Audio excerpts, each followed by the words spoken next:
We are hitting the record button.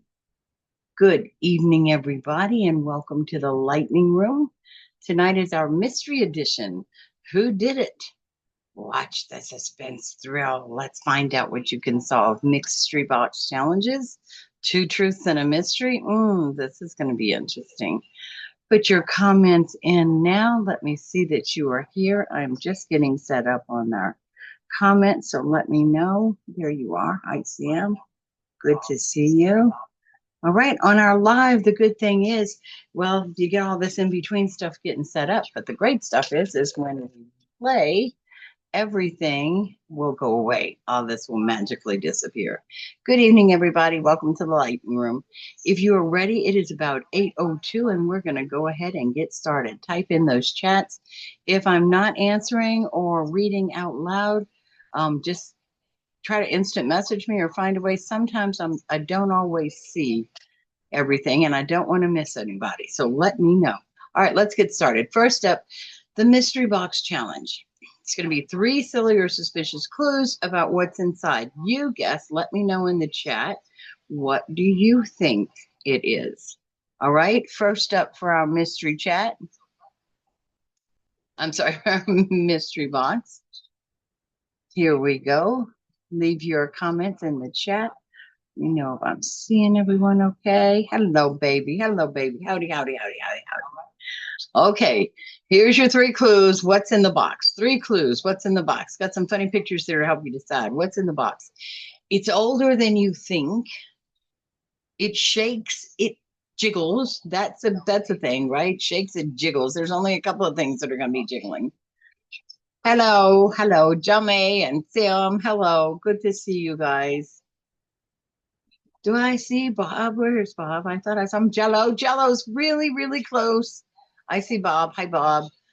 Jello is really close. Jello is probably going to be it. You either love it or they didn't. And the answer was, I think Johnny's going to go ahead and take this because the answer was an 80s Jello mold. So, yeah, Johns, you take that one.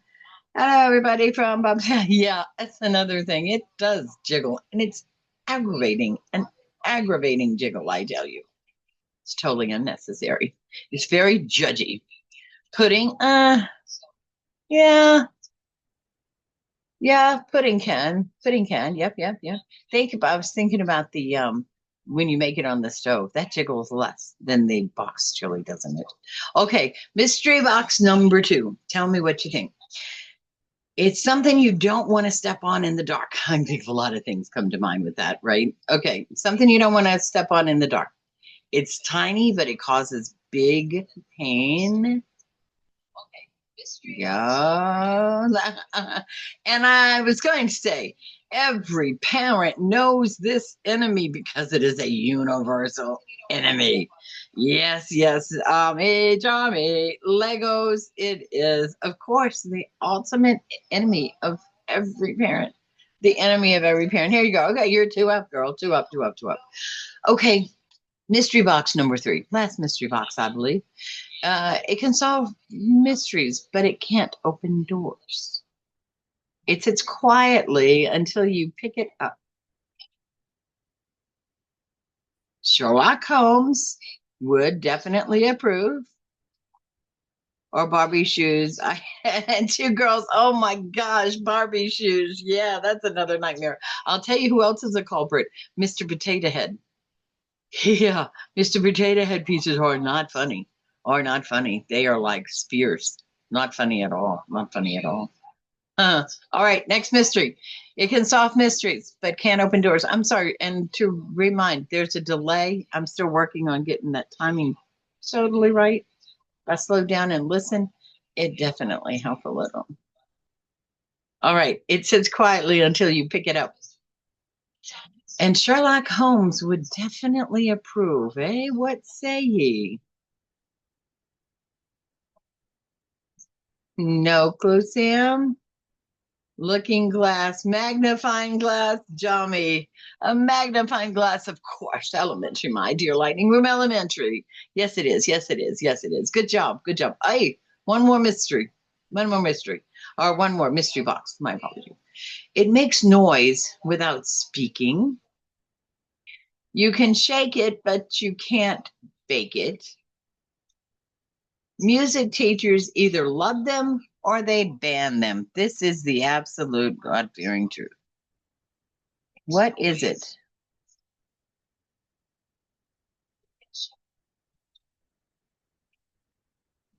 What say ye? What say ye? Recorder? No, not the recorder, but you're thinking along those lines. Thinking along those lines. It makes noise without speaking. Tambourine? No, no. You can shake it, but you can't bake it. Music teachers either love them or they ban them. Think of that noise.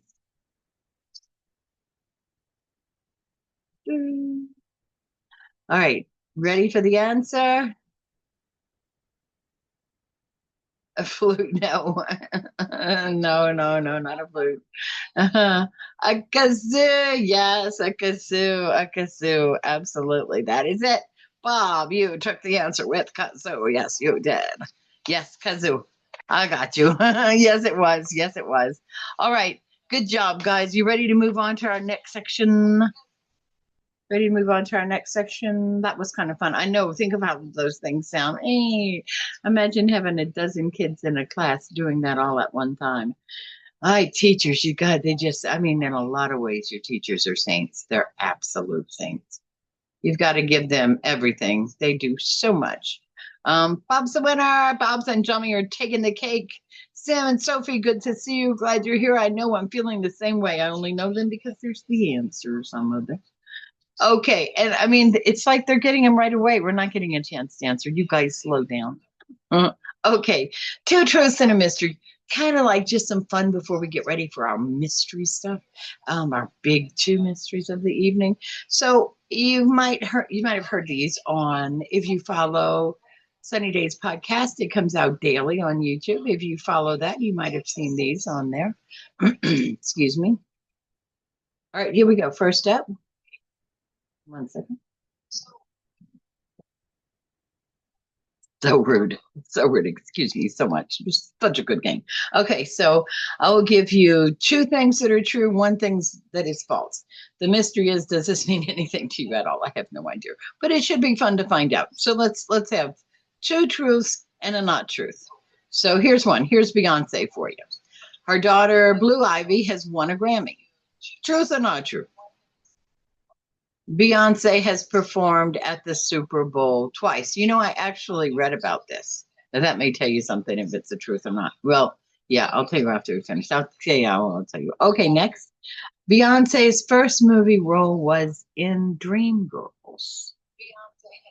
Beyonce's first movie role was in Dreamgirls. Not Rude Dream. Thank you. Thank you. Yes, ma'am. Yes, ma'am. Not rude at all. Thank you.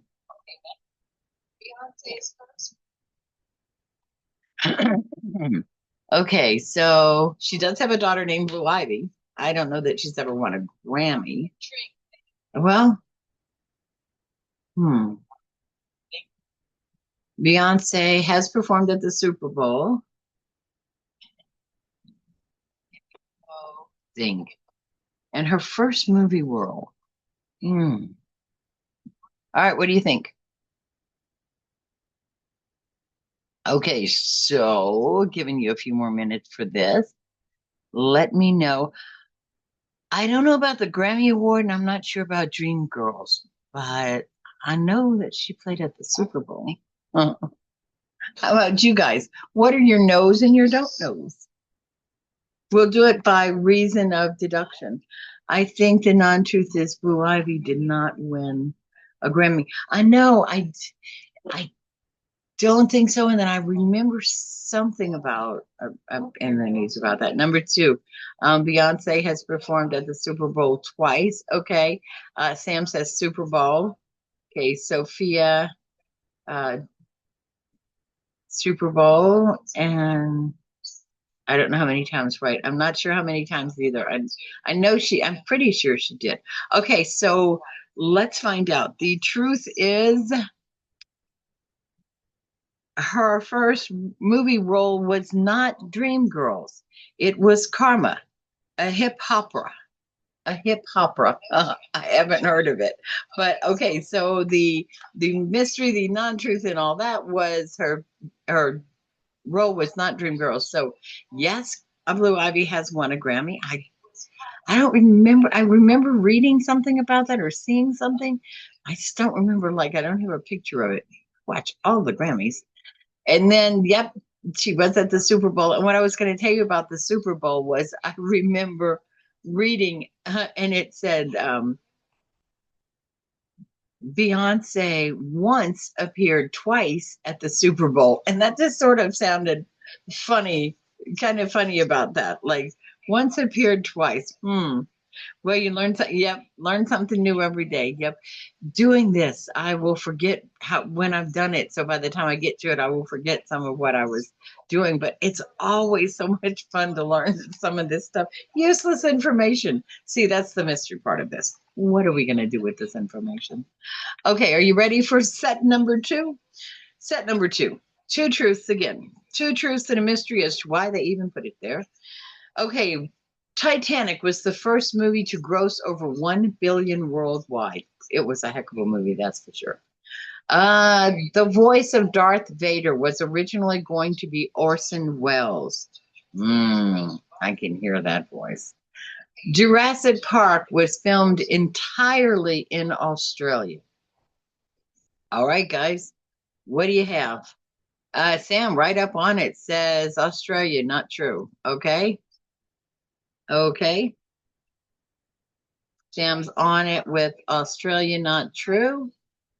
Titanic was the first movie to gross over 1 billion worldwide. The voice of Darth Vader was originally going to be Orson Welles, and Jurassic Park was filmed entirely in Australia. You've got two truths and one mystery as to why they said that.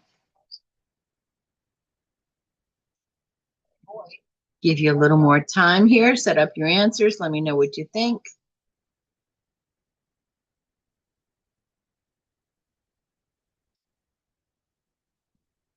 What say ye? What say ye? Jurassic Park, not true. We've got true. That's from Joms. That's two that are saying, Jurassic Park did not happen in Australia. Number one is true. Yeah, I believe that. That's pretty big, huh? Number three. All right, we're kind of all leaning in. Okay, Sophia, we're leaning into Australia. And the answer is Jurassic Park was not filmed in Australia. It was filmed in Hawaii and California. You are just a super smart lightning room. I tell you what, lightning speed, lightning smart. What can I say? Okay, so nice to know Hawaii and California.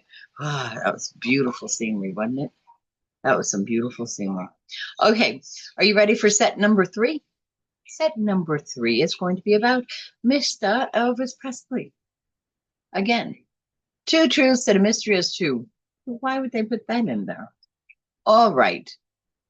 Elvis never performed outside of North America. Elvis never performed outside of North America. Elvis once owned a pet chimpanzee named Scatter. A chimpanzee named Scatter. He did have some pets. Elvis was left-handed. Elvis was left-handed. Elvis once owned a pet chimpanzee. So what say ye? Chimpanzee named Scatter. Question mark North America. Okay. Okay, Sam. Question mark. All right. Elvis never performed outside of North America. Tell me if you're hearing any background noises, guys. Question mark North America. I can turn that down a little. Helps me, and then I try to hear so that I can keep up with where we are. Okay, Elvis once owned a pet chimpanzee named Scatter. Elvis never performed outside of North America, or Elvis was left-handed. Number three, number two. Okay, number one. So we have a number one, two number threes, two number twos, number three. Two number threes and a number two. Okay. The answer is actually Elvis was not left-handed. He was right-handed. So number three it is, guys. That's Ami, Bob. You two got it at it. Elvis was number three. Is that your last one, Johnson? Number two false. Number three false. Number three is false. So he was a right-hander. And I'm trying to think of him writing or signing anything. I don't know that I really saw him write or sign anything. I think that did some fun fact, isn't it? Hey, everyone. Hey, sweetie. Good to see you. Hey, good to see you, Lisa. Good to see you. Yeah, not at all. Lisa, it's just playing, getting ready to do our two mysteries coming up right now. Getting ready to do our two big ones. Kind of a fun, two of these things are going to be true. One of them is going to be a mystery as to why they even put it there. So here we go. I think this is our last mystery. I think this is our last mystery. Um, World wonders. So we're going to hit some world wonders. Okay. The Great Wall of China is not visible from space with the naked eye. So can you see, yes or no? The Great Wall of China, is it visible from space with the naked eye? And the Eiffel Tower grows taller in the summer heat. That sounds sort of funny. The Eiffel Tower grows taller in the summer heat. Or is it the Leaning Tower of Pisa leans because it was built on solid rock? Two truths and a mystery as to why it's here. What's the mystery as to why it's here? The Eiffel Tower grows taller in the summer heat. Or is it the Leaning Tower? What do you think? Number one is true that okay, the Great Wall of China is not visible from space with the naked eye. Okay, we've got a number one is true. What do we think about number two and three? Any other opinions on one, two, or three? Which one is not? I mean, it doesn't seem like the Eiffel Tower could grow, right? Like it's already set. Like it's already set. But summer heat expansion and all that, you know. So yeah, okay. So number two, true. Number three's got to be false. Reasonable deduction. Okay, are we gonna go with number three, guys? We got three, three, two. Can't. Nope. Three. Okay. Okay. All right, number three is true. Okay, so the answer is the mystery as to why they put it there is the Leaning Tower of Pizza does not lean because of solid rock. It's unstable soil and weak foundation. Wow, that does not make you feel good, right? That does not make you feel good. But the mystery, the Leaning Tower of Pisa does not lean because of solid rock. Its unstable soil and weak foundation is what caused the lean. Learn something new every day. Learn something new every day. All right, here we go. Yeah, that would make you feel good though. Like I mean, I'm sure it's secure now, right? Obviously they've secured it, right? Of course. They would have secured it, right? Okay, just checking. All right, if we're ready, let's get started with. We have one more left.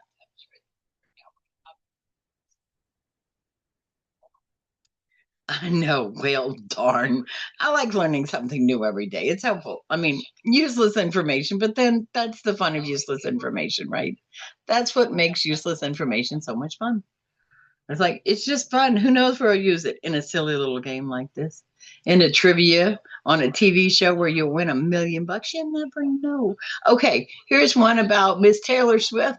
Oh boy, she's out in the news every day now.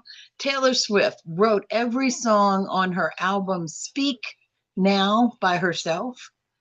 She's the youngest artist to win Album of the Year at the Grammys. Taylor's lucky number is 22. Wow. Well, I think she was there was a lot about her age. She was really young. Like when yeah, I think so. I think number two is true. I think number two is true. Um Sam's number one is true. Okay. Okay, any other opinions? Let's whittle it down. That's how we've been doing it. Whittling it down to which one is just like, okay, can't be that one. We know this, we know this. Between us all, we're getting this. This is doing fine. Okay, so Taylor Swift wrote every song on her album, Speak Now. Um, she's the youngest artist to win Album of the Year at the Grammys. Or Taylor's lucky number is 22. Okay, Leanne Rhymes so far is the youngest artist to win at the Grammys. So number two is false. Okay, number two is false. Okay, you picked out the false one. Lisa, I don't know. Yeah, I don't. I thought she was the youngest, but okay, we ready for the reveal? Let's find out. Okay, so the mystery is her lucky number is not 22. Her lucky number is 13, co figure. Her lucky number is 13. Probably one is true. So it looks like one and two are true. It looks like one and two are true. Johnny, I'll have to check out that Leanne Rhymes. Something might have changed between then and now, or an hour. Just always like to be careful. But I'll double check that so we can make sure on that. That's just a fact checker right there. That's just a fact checker right there. All right, are you ready to get on with our big time mysteries? We've got two mystery games tonight. Now, it's the first time I've ever made mystery games, so they may be really easy. They may be like, I don't think they're going to be hard, but bear with me as we get started because I am not first time ever. So let's see how these go. Hold on a second. I don't know how much about Taylor Swift, but I do know Leanne Rice was 14. Okay. Yeah, I'm not sure how old I'm not sure, maybe 12, but yeah, a good fact check, I call her recount. Get out of here, leave me alone. Stop it right now. Okay, guys. So first up on our mystery game it's going to be the cake catastrophe. The cake catastrophe.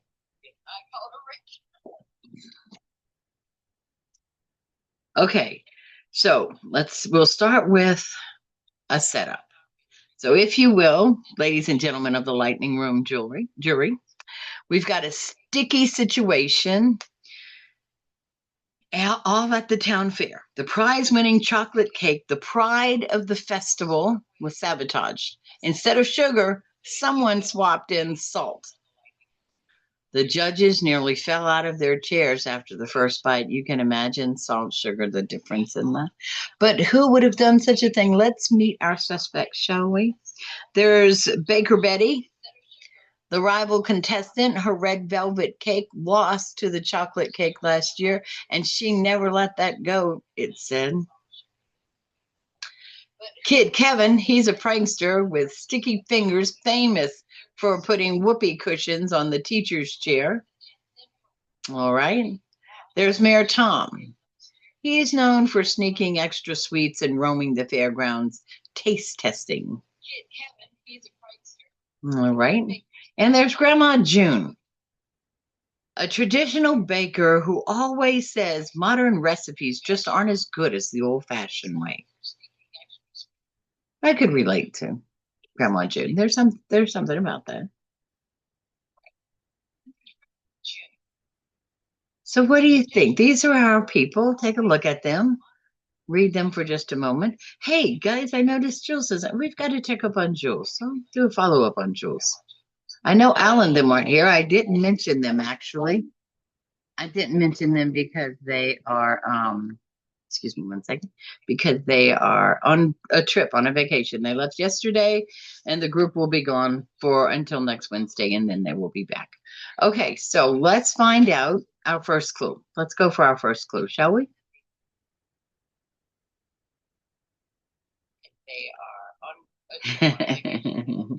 Thank you, Sammy. Starting good. Thank you. Thank you. All right. So now you've taken a look at them. Now let's take a look at our first clue. All right. A bag of sugar was found open backstage, but right next to it was an empty salt container. Whoever did this knew their way around the pantry. Now, do remember our contestants. Now, Baker Betty, she's, Grandma June, she's loving the cooking stuff. So, all right. All right. I don't know about Mayor Tom because he likes sweets. So I don't know that he'd sabotage anything, much less a chocolate cake. All right. Taking a look at them again. All righty, going to our clue number 2. Got a good look at them again, just to kind of refresh your memory there for half a second. See what they were thinking. All right, clue number 2. A judge remembered seeing flowery fingerprints on the frosting table. Smaller hands, though, not the grown-up size. That could be a good clue, but keeping in mind, why is it that grandmas always seem to have small hands? Little hands that you're holding. Why is that? Is it that you always had the little hands in their hands and then you grew up and now they seem to have the little hands? What is that? So, clue. A judge remembered seeing flowery fingerprints on the frosting table, smaller hands and not the grown up size. So, the sugar and the salt, somebody knew the pantry. Smaller hands. I mean, that's pointing kind of to almost everybody except Miriam at this stage, because Baker Betty's going to know the whole sugar salt thing. Grandma June's going to know that as well as the pantry, and the same for Baker Betty, I think. Major Tom seems safe, and the handprints could be something thrown in there, could be something to it. Anybody thinking anything yet? Anybody got any clues? Want to share them? I mean, got any ideas? Want to share them? We've got one more clue coming our way.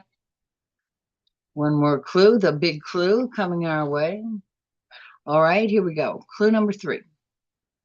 Someone overheard giggles near the contest tent earlier that day, and a voice whispering, "This is going to be so funny." Someone overheard giggles near the contest.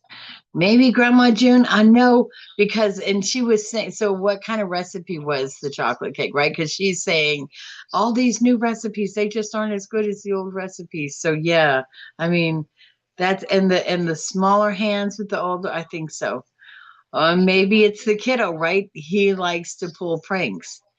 And is he a, like, what does it say about him? It doesn't really give us anything other than he liked putting whoopee cushions in chairs. It didn't tell us that he knew anything about the pantry or baking, or he'd been to one. So yeah, that's, but the prankster in it did say he was a prankster. This would be a definitely clue. And then use the small hands. That's a good one too.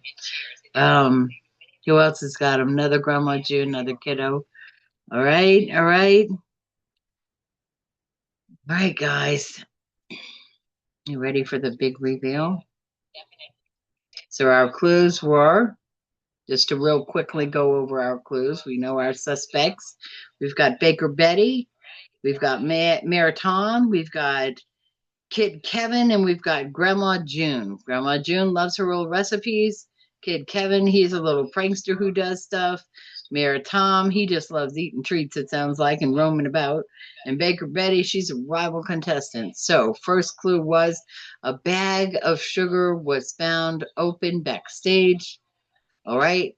Whoever did it knew their way around the pantry. All right. So that was our first clue. So they knew their way around the pantry. That would leave our 3 open to knowing it. Our second clue was a judge remembered seeing flowery fingerprints on the frosting table. Smaller hands, not the grown up size. All right. We've got a Kid Kevin in. All right. Kiddo, another I agree with you, says Sam Ami. Another I agree with you. Okay, so, well, all right, let's see. Last clue was someone overheard giggles near the contest tent earlier that day. And this is the one that really points to the little kid to me. This is going to be so funny, right? A kid would do something like that. This is going to be so funny. This, especially if you're a little prankster who does stuff like that. Okay, so you ready for the big reveal? It looks like the majority that rules goes to Kid Kevin. Anybody else want to add anything in there before we move on? Anybody else want to move anything in there before we move on?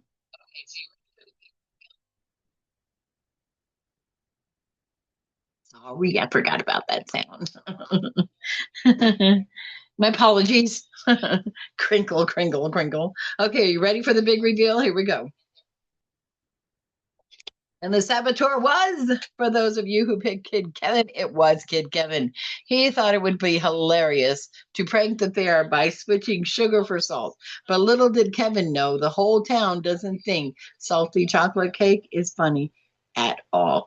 I don't get the thought that he was going to be the most popular, right?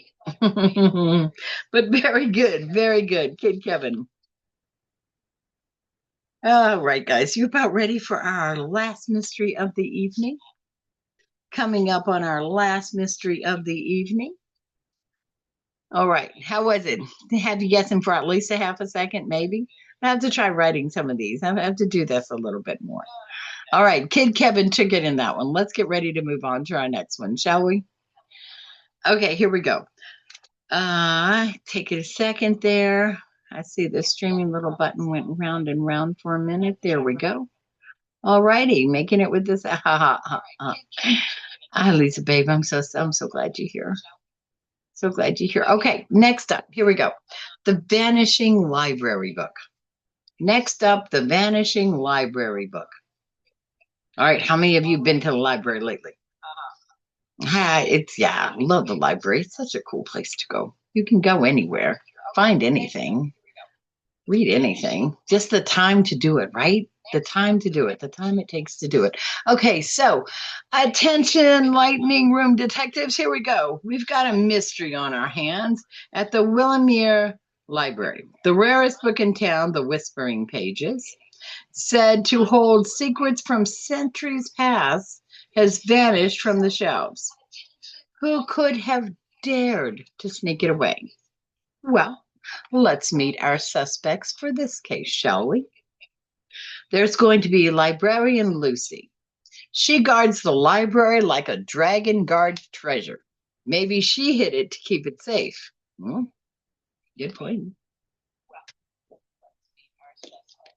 All right, there's Professor Pete. He's obsessed with rare knowledge. He's been known to spend long nights hunched over old text. Now that's a love. That's a love for books right there. That's a love for reading, rather, right there. Okay, there's Teen Tina. It's always a youngster in these, eh? There's Teen Tina. She claims she was just studying, but she's been seen doodling in the margins of library books before. Whoa, sounds like a real culprit, that one.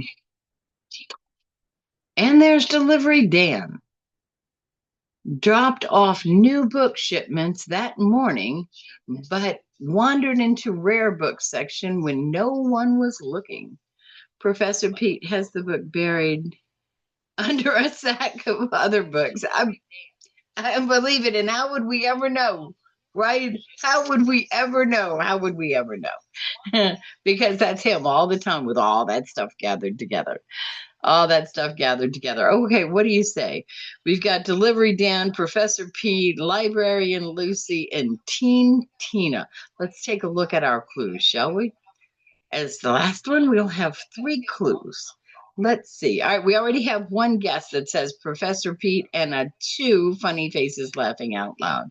All right, the clue number 1. The library's secret cameras caught a shadowy figure leaving the rare book section after hours with a stack of papers under their arm. Okay, that'd be a really early on clue. However, Johnny, that would lead with you and Professor Pete because, right, the stack there under his arm. So, that might be an early on clue for sure. Okay, so far we have still Professor Pete and 2 Lappies. Let me know what you're thinking. I think the book is lost under the kid's bed. Yeah, I think so too. I think the stories merged. I think they did. He's over here cutting up, misbehaving. All right, your second clue. A pair of reading glasses was found sitting on top the empty shelf where the book had been. A pair of reading glasses was found sitting on the top of the empty bookshelf. Where the book was. So who had glasses? Do you recall from that picture who had glasses? Who was wearing glasses? The teen didn't have glasses, I don't think. I think librarian Lucy did, and I think Professor Pete had glasses. I don't remember if Delivery Dan had. I know we could just flip back and look, but then that'd take away the fun of it, right? All right, so what do you think? A pair of reading glasses. So anybody remember who had the reading glasses on? I do think the librarian did, and I do think Professor Pete did. Yeah, we could just flip back. All right, so are you ready for clue number 3? All right. Last clue coming up. All right. On the librarian's desk was scribbled a note. Knowledge belongs to those who seek it deeply. Signed with the initials. They didn't tell us. Lisa, the librarian. You know, I'm kind of thinking, what's her name? Who said that about the books? Um, um, what's the librarian's name? Lucy. Librarian Lucy. Didn't she kept everything super, super stashed away? Okay. I mean, says I still say Professor Pete. Okay. So Professor Pete has the glasses, had the papers. They always walked around with papers everywhere. Librarian Lucy was extremely protective over everything. Mm, okay. I'm not sure. I don't know. It's gonna definitely between those two. Definitely between those two. And then we'll go back and check him to look at the picture and see who did have those glasses on, just to double check to see that. Okay, you ready for the reveal? Okay. And the reveal is that the culprit is Professor Pete. He couldn't resist the lure of the whispering pages. Instead of checking it out properly, he slipped it into his satchel for his private study. Looks like Pete forgot one thing. In the lightning room, no mystery stays unsolved for long. And you did it. As a matter of fact, Johnny, if I recall correctly, you called this out before we even had clues, I think. So that's really great. That is very good. It was the professor. It was the professor. Okay, let me back up real quick and we'll look at who had the glasses now. I'm just curious. Give me a second, going back to see who had the glasses. Oh, okay, going back to see. Give it just a second there, guys. I have to roll it back a minute and catch it all. Give me a moment there. We'll get it back to where we start off at the beginning. As it takes a half a second. There we go. Okay. Just the professor. Just the professor had them. Wow. Okay, so that wraps up our mystery evening. Thank you so much for for watching. Don't forget to like and share and subscribe. We will see you next week for our next great adventure. We're working on a couple of ideas, so stay tuned and be sure and join us. Those of you um, jump out to Jules, send her something, some set, tell her she's got to be here. I know her buddies weren't here, but Alan and them will all be back also next week. Yay, Johnny, you rocked it and yay from Lisa. Yay, this is Sam now. Everybody, you've had this rocked from the beginning on. I tell you what, you've had us going. Thank you everybody for watching. Remember to be kind to all kind. Peace and love. Always, guys, take care of yourself. I'm going to stop our share now. In a few moments, I will end this. It takes a couple of minutes. This will be on replay, so you won't see the beginning setup after the live is taken down, but you will see all of the fun parts. Good night, everybody.